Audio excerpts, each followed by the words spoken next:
En avril 2025, Marie Osmond s'est retirée des réseaux sociaux, mais pas pour la raison que vous imaginez. La star de 65 ans était confrontée à des critiques brutales sur son apparence depuis plus d'un an. Des photos côte à côte des années 1970 et de 2024 sont devenues virales, les gens la traitant d'imposteur. Elle a admis avoir eu recours à certains traitements, mais a nié avoir subi une chirurgie majeure. Pourtant, des experts ont souligné des changements clairs qui ne pouvaient être expliqués. Ce qui est arrivé à son visage de Marie est devenu l'un des plus grands mystères d'Hollywood. La vérité derrière sa transformation est plus choquante que quiconque ne l'aurait imaginé. Marie Osmond est née le 13 octobre 1959 à Ogden, dans l'Utah. Elle était la 8e de 9 enfants et la seule fille de la famille. Mais sa naissance est survenue à un moment où ses parents, George et Olive, étaient déjà dépassés. Leurs 2 premiers fils étaient nés complètement sourds. Les médecins leur avaient conseillé de ne pas avoir d'autres enfants, mais George et Olive pensaient que Dieu voulait qu'ils continuent. C'était un énorme risque. Ils n'avaient soit pas l'argent nécessaire pour s'occuper d'autres enfants handicapés. Lorsque Marie est née en bonne santé, avec une ouïe parfaite, cela a ressemblé à un miracle. Elle et les 5 garçons plus jeunes qui ont suivi avaient tous une ouïe normale. Ses parents y ont vu un signe qu'ils avaient fait ce qu'il fallait. Mais la vérité, c'est que le poids financier d'élever 2 fils sourds ne s'est jamais allégé. La petite enfance de Marie n'avait rien d'ordinaire. Son père avait servi dans l'armée et dirigeait leur maison presque comme une base militaire. À l'âge de 3 ans à peine, ses journées sont des jours ornés au Master étaient remplies de règles strictes et de répétitions musicales. Son frère jouait du clairon le matin pour réveiller tout le monde et il devait répondre comme des soldats. Au repas, il devait dire « Oui, monsieur » ou « Merci, monsieur » et s'ils ne se comportaient pas bien, ils étaient punis. Il n'y avait pas de jeu à l'extérieur, pas de repos, pas de véritable enfance. Marie pensait que toutes les familles faisaient ça, car elle n'a jamais connu que des répétitions de textes et encore des répétitions. Pendant que les autres enfants apprenaient à colorier, Marie apprenait des chansons suédoises pour des tournées en Europe. Tout dans son monde était construit autour du spectacle. La famille avait également de graves problèmes d'argent. Vers 1963, alors que Marie n'avait que 5 ans, la situation s'est tellement dégradée qu'ils ont dû hypothéquer leur ferme et déménager à Los Angeles sans plus aucune économie. Son père avait perdu environ 25 000 $ dans des entreprises ratées et des factures médicales. Cela représenterait plus de 200 000 $ aujourd'hui.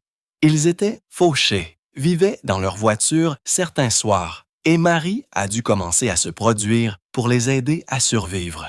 Elle ne chantait pas parce qu'elle aimait ça. Elle chantait parce que si elle ne le faisait pas, ils ne mangeraient pas. Il est difficile d'imaginer une telle pression sur une petite fille. Elle dira plus tard qu'elle se sentait responsable de toute sa famille avant même de savoir lire. Sa première grande opportunité s'est présentée en février 1964. Elle n'avait que 4 ans lorsqu'elle est apparue dans le Andy Williams Show. La plupart des gens trouvaient ça mignon, mais en coulisses, c'était une affaire sérieuse. Ses frères avaient un contrat de 5 ans d'une valeur d'environ 50 000 $ et Marie était testée pour voir si elle pouvait être ajoutée au spectacle. Elle devait travailler 18 heures par jour, mémoriser des textes qu'elle ne pouvait même pas lire et prendre des leçons entre les répétitions. Les producteurs faisaient même des commentaires sur son poids alors qu'elle n'avait que 4 ans. Ce fut le début de sa lutte permanente contre son image corporelle. Ce n'était pas un rêve d'enfance heureux. C'était un travail et Marie était traitée comme un produit, pas comme un enfant. En 1967, elle était devenue une habituée de l'émission. Toute sa famille faisait désormais partie du spectacle et les choses ont commencé à changer. Ils ont signé un contrat d'enregistrement avec MGM et ont commencé à faire le tour du monde. Marie, Donnie et leur jeune frère Jimmy voyageaient dans des espaces confinés, dormant parfois dans les compartiments de rangement de la remorque. Marie n'avait même pas 10 ans et elle suivait déjà les ventes de billets avec sa mère, et gérait l'argent après l'été spectacle. Elle avait des responsabilités d'adulte avant que la plupart des enfants ne soient autorisés à traverser la rue seuls. Puis, en 1971, les Osmond ont explosé en popularité. Leur chanson One Bad Apple a atteint la première place et soudain, ils étaient riches. Ils ont acheté des maisons dans l'Utah et en Californie. Donnie a même construit une pièce secrète dans leur maison avec des appareils électroniques qui faisaient bouger son lit comme dans un film d'espionnage. Mais tout n'était pas rose. En 1973, les frères aînés voulaient jouer de la musique rock et leur nouvel album spirituel a fait un flop. Donnie est devenue la star avec des chansons douces comme Puppy Love et Marie a été largement exclue du succès du groupe. Elle était juste perçue comme la fille dans une famille de garçons. Ce sentiment d'être mise de côté l'a suivie pendant des années. Tout a changé pour Marie en août 1973. Elle a enregistré sa toute première chanson solo, Paper Roses, et ce fut un énorme succès. Elle venait d'avoir 14 ans. La chanson a atteint la première place des charts country, la 5e place du Billboard Hot 100 et la 2e place au Royaume-Uni. Son album s'est vendu à plus de 500 000 exemplaires. C'était un rêve devenu réalité, mais cela avait un prix. Sa maison de disques voulait qu'elle agisse plus âgée qu'elle ne l'était. Ils ont choisi des chansons qui sonnaient comme si elles étaient destinées à des adultes, pas à une adolescente. Les producteurs de musique l'ont poussée vers des styles qu'elle n'avait pas choisis. Marie adorait la musique country, mais ils lui ont fait enregistrer des chansons qui se vendraient mieux aux fans plus âgés. Même à 14 ans, on l'éloignait déjà de sa propre voix. Puis, vint 1974, l'année où tout a failli s'effondrer. Marie se produisait sans arrêt, faisant la promotion de son 2e album, In My Little Corner of the World. Sa voix a commencé à faiblir. Les médecins étaient choqués. Elle n'avait que 15 ans, mais ses cordes vocales présentaient des dommages normalement observés chez les adultes après des années de stress. Elle a dû annuler des spectacles et la famille a paniqué. Marie rapportait des millions à la marque Osmond et sans sa voix, tout aurait pu s'arrêter. Des images de cette époque la montrent à peine capable de chanter, essayant de ne pas pleurer sur scène. Il était clair qu'elle était épuisée, mais la machine autour d'elle continuait de tourner. En 1975, elle a sorti son 3e album, Who's Sorry Now? Il était différent, plus pop, moins country. Marie voulait explorer de nouveaux styles, mais ses frères n'ont pas aimé. L'album n'a pas aussi bien marché et sa famille l'a blâmée d'avoir changé la formule. Elle n'avait que 16 ans, mais elle a dû se battre pour avoir le droit de choisir sa propre musique. Ses frères, ses managers, pensaient qu'elle nuisait à la marque, mais Marie voulait juste grandir. La tension était si forte qu'elle l'a suivie pendant des années. Elle a dit plus tard qu'elle avait l'impression de devoir choisir entre la loyauté envers sa famille et le fait d'être sa propre artiste. La même année, en 1975, elle est partie en tournée au Japon. Ce fut l'un des plus grands moments de sa carrière. Les fans criaient et s'évanouissaient comme lors de la Beatlemania. Elle avait besoin d'une escorte policière pour se frayer un chemin dans la foule, mais en coulisses, Marie s'effondrait. Elle donnait plus de 200 spectacles par an. Un tel programme est brutal, même pour les adultes. Pour une adolescente, c'était insupportable. Elle travaillait constamment, voyageait en avion entre les pays, enregistrait des albums, faisait de la télévision et essayait toujours d'être une fille. Les lois sur le travail des enfants dans le monde du spectacle n'existaient pas vraiment à l'époque. Alors, personne ne s'est arrêté pour lui demander si elle allait bien. Ils ont juste continué. L'argent était trop bon. À l'âge de 16 ans, Marie Osmond avait vécu plus de choses que la plupart des gens du double de son âge. Elle avait été une artiste, un soutien de famille, un atout commercial et une personnalité publique. Mais, sous toute cette gloire, il y avait encore une fille qui n'avait jamais pu être une enfant. En janvier 1976, quelque chose s'est produit à la télévision que personne n'avait jamais vu auparavant. 2 adolescents, Donnie Osmond et sa sœur Marie, se sont vus offrir leur propre émission de variété. Donnie avait 18 ans. Marie n'avait que 16 ans. Le président d'ABC avait vu leur charme lors d'une apparition en tant qu'invité et leur a donné une émission complète à leur nom, qui a été diffusée le 23 janvier 1976. Près de 14 millions de personnes l'ont regardé. Semaine après semaine, ils ont continué à regarder. Donnie chantait du rock. Marie chantait de la country et chaque épisode se terminait par des ballons tombant du plafond pendant qu'ils chantaient « May tomorrow be a perfect day ». Ils étaient les plus jeunes animateurs de l'histoire et ont réussi d'une manière ou d'une autre à réussir à une époque où les émissions de variété étaient déjà en train de mourir. Mais derrière toutes ces couleurs et cette musique se cachait quelque chose de bien plus sombre. Ce que les gens ne voyaient pas, c'était la douleur que Marie cachait derrière son sourire. Alors que des millions de personnes voyaient une adolescente joyeuse, elle travaillait 18 heures par jour avec à peine assez de sommeil. Elle devait encore étudier pour l'école avec un tuteur, puis rentrer à la maison pour terminer les corvées. Les producteurs lui disaient qu'elle était trop grosse. À seulement 46 kilos, ils lui ont dit d'en perdre 5 de plus ou ils annuleraient l'émission. Marie a commencé à se laisser mourir de faim. Son poids est tombé à 42 kilos. Elle n'arrivait pas à rester éveillée. Elle a commencé à voir son corps d'une manière qui n'était pas réelle. Ils l'ont même traînée sur des parkings et l'ont traitée de grosse truie. Les dégâts que cela a causés l'ont suivie pendant des décennies. Même si elle essayait de s'en sortir, la pression n'arrêtait pas d'augmenter. En 1977, elle a sorti un album intitulé « This is the way that I feel », mais il ne s'est pas bien vendu. Elle voulait plus de contrôle sur sa musique, mais cela a provoqué des querelles avec sa famille et les producteurs. À la fin de 1977, les Osmond ont pris le contrôle total de l'émission et ont transféré la production de Los Angeles à l'Utah. Marie a essayé de changer le style de l'émission. Elle voulait qu'elle soit plus moderne, alors elle a remplacé la musique plus ancienne par des spectacles sur le thème du disco. Certains fans n'ont pas aimé les changements. D'autres regrettaient les parties country et rock classiques qui rendaient l'émission spéciale. Mais elle essayait de trouver sa voix dans un monde qui n'arrêtait pas de lui dire quoi faire. En 1978, les choses ont empiré. Marie s'est effondrée sur le plateau. Son corps avait cédé. Elle était déshydratée et épuisée. Son équipe a essayé de le cacher. Ils ont tenu les médiaseurs à l'écart et se sont assurés que personne en dehors du studio ne le découvre. Ils ne pouvaient pas risquer de nuire à l'image irréprochable de l'émission. Mais Marie s'effondrait. Pourtant, elle s'est présentée. Elle a joué.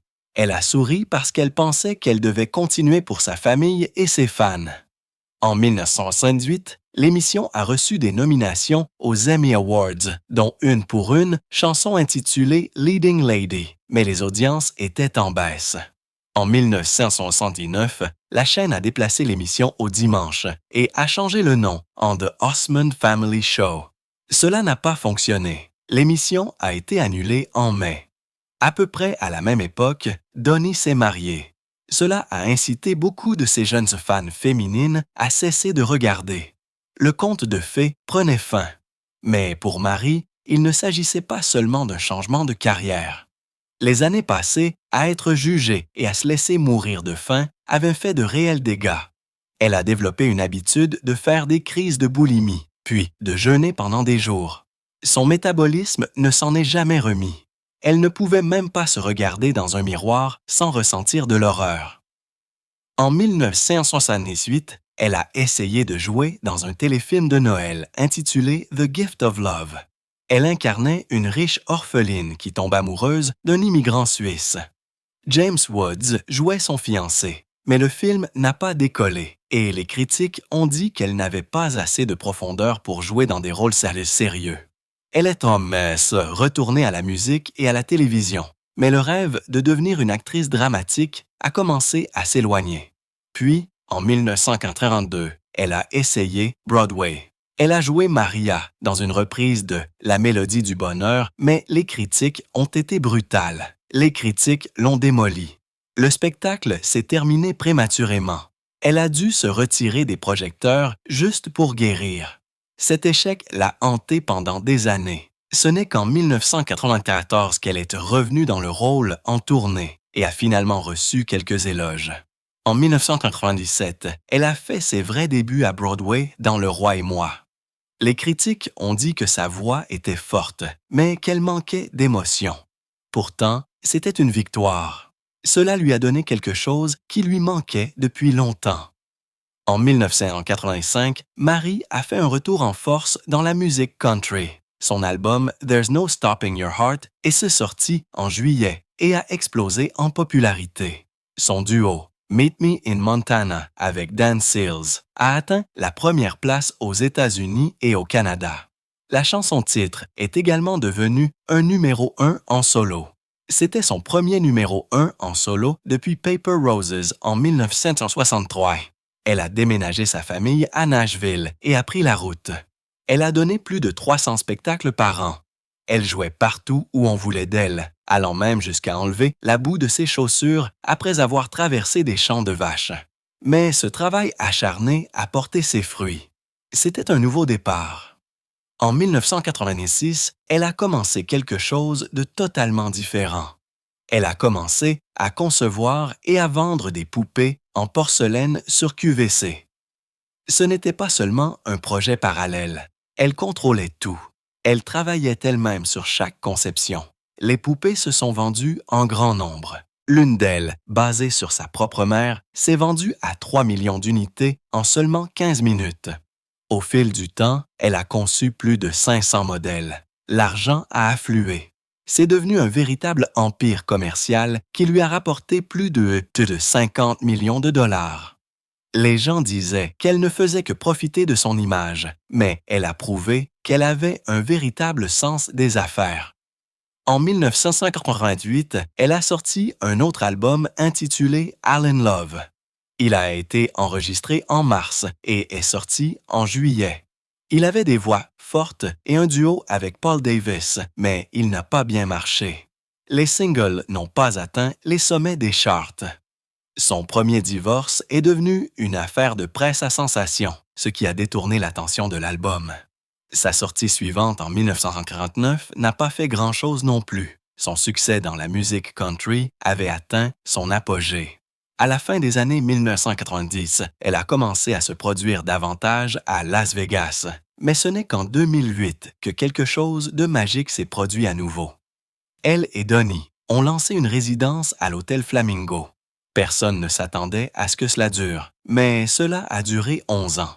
Ils ont donné 230 spectacles au moment où cela s'est terminé en novembre 2019. C'est devenu le duo de chanteurs le plus long de l'histoire de Vegas. À un moment donné, ils gagnaient chacun plus d'1,5 million de dollars par an, plus une partie des ventes du CCS de billets. Même le Flamingo a renommé son théâtre en leur honneur. La dernière nuit a été émouvante. Ils ont chanté leur vieille chanson de clôture et la foule a pleuré avec eux. En 2001, elle a fait preuve de courage. Elle a publié un livre intitulé « Behind the Smile » sur sa lutte contre la dépression postpartum. Elle venait de donner naissance à son 7e enfant et avait l'impression de disparaître. Elle a souffert de crises de panique, de douleurs corporelles et de pensées sombres. Un soir, elle est partie en voiture et a laissé ses enfants derrière elle, sans dire à personne où elle allait. Son mari l'a convaincue de rester dans un hôtel et de se reposer. Lorsqu'elle en a parlé à Oprah, des milliers de personnes lui ont écrit pour partager leurs propres douleurs. Le livre a contribué à ouvrir une conversation nationale sur la dépression après l'accouchement. Elle a permis de parler de quelque chose que personne ne voulait admettre.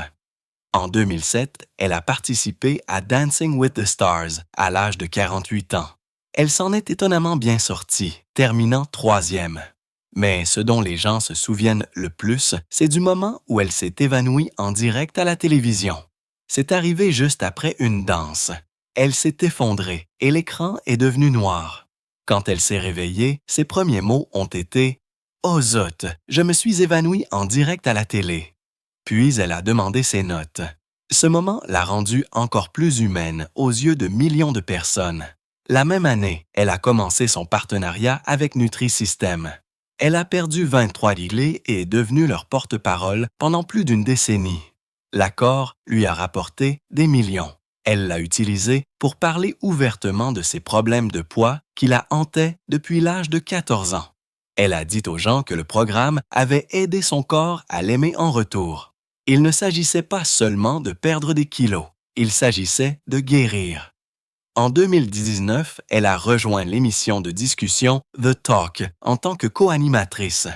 Elle a partagé des histoires très personnelles, notamment sa décision de subir une réduction mammaire après des années de maux de dos.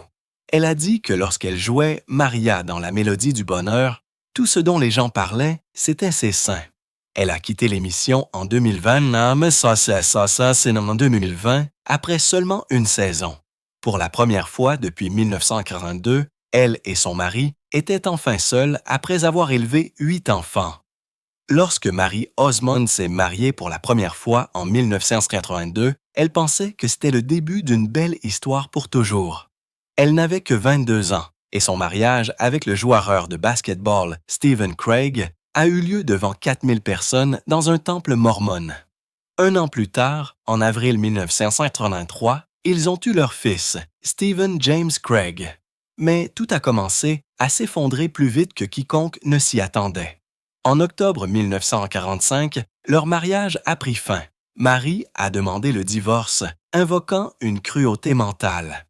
En coulisses, c'était encore plus difficile. Elle essayait de concilier son rôle de jeune mère et d'artiste célèbre en même temps. La pression était énorme. Des amis ont dit que Stephen ne pouvait pas supporter l'attention incessante qu'attirait la célébrité de Marie. Leur fils deviendrait plus tard le fil tranquille qui les réunirait de nombreuses années plus tard. En 1986, Marie s'est remariée, cette fois avec le producteur de musique Brian Blausill. Leur vie commune a duré 21 ans. Ils ont eu 7 enfants, 2 biologiques et 5 adoptés. De l'extérieur, cela ressemblait à une grande famille aimante, mais à l'intérieur, les choses sont devenues très sombres. Après la naissance de son fils Matthew en juillet 1999, Marie est tombée dans une dépression terrifiante. Elle ne se sentait plus du tout elle-même. Son corps tremblait, ses pensées s'emballaient et elle croyait honnêtement que ses enfants seraient mieux sans elle. Un jour, elle a laissé le bébé à une babysitter, lui a donné une carte de crédit et est partie en voiture le long de la côte californienne. Sans savoir où elle allait, elle a disparu pendant 3 jours. Son mari a dû la retrouver par téléphone. Elle a fini dans un motel, effrayée et brisée. Les médecins lui ont donné un médicament appelé Zoloft, qu'elle a pris pendant 5 ans, mais elle détestait le fait qu'il ne lui fasse rien ressentir du tout. Pas de tristesse, mais pas de bonheur non plus. La pire douleur de sa vie est survenue le 26 février 2010. Son fils adoptif, Michael, âgé de seulement 18 ans, a sauté de son immeuble à Los Angeles. Il souffrait de dépression depuis longtemps, surtout après le divorce de Marie et Brian en 2007.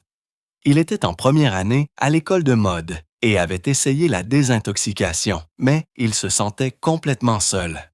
Quelques jours avant sa mort, il a dit à Marie « Je n'ai pas d'amis ». Ces mots l'ont hanté. Elle comprenait trop bien ce sentiment. À ses funérailles, son père, Brian, ne s'est pas présenté. Les frères et sœurs de Michael ne voulaient pas qu'il soit là, et Michael avait même changé son nom de famille de Blausill à Brian avant de décéder. Puis, quelque chose d'incroyable s'est produit. Le 4 mai 2011, exactement 29 ans après leur premier mariage, Marie a épousé de nouveau son premier mari, Stephen Craig. C'était comme si la boucle était bouclée. Ce qui a rendu ce moment encore plus magique, c'est que Marie a retrouvé sa robe de mariée originale de 1982, seulement 5 jours avant la cérémonie, cachée dans une vieille boîte dans son garage. Elle avait déjà acheté une nouvelle robe, mais elle ne se sentait pas bien. La date qu'elle a choisie n'était pas non plus aléatoire. Le 4 mai était à la fois l'anniversaire de sa mère Olive et l'anniversaire de son défunt fils Michael. Marie a dit qu'elle voulait qu'ils soient tous les deux là en esprit. Elle et Stephen se voyaient secrètement depuis 2 ans avant le mariage, gardant cela privé au cas où les choses ne marcheraient pas à nouveau. Ils se sont mariés discrètement dans un temple mormon de Las Vegas et ont organisé une petite réception à la maison. C'était sa façon de guérir. Le jour le plus sombre de sa dépression ne s'est pas produit en 2001. Il s'est produit en 1999, juste après la naissance de Matthew. Elle avait 40 ans. Son corps était tellement submergé qu'elle ne pouvait plus lever les bras ni sortir du lit. C'est alors qu'elle s'est éloignée de sa famille pendant 3 jours, pensant qu'elle ne reviendrait jamais. Les médecins ont dit que c'était un stress extrême.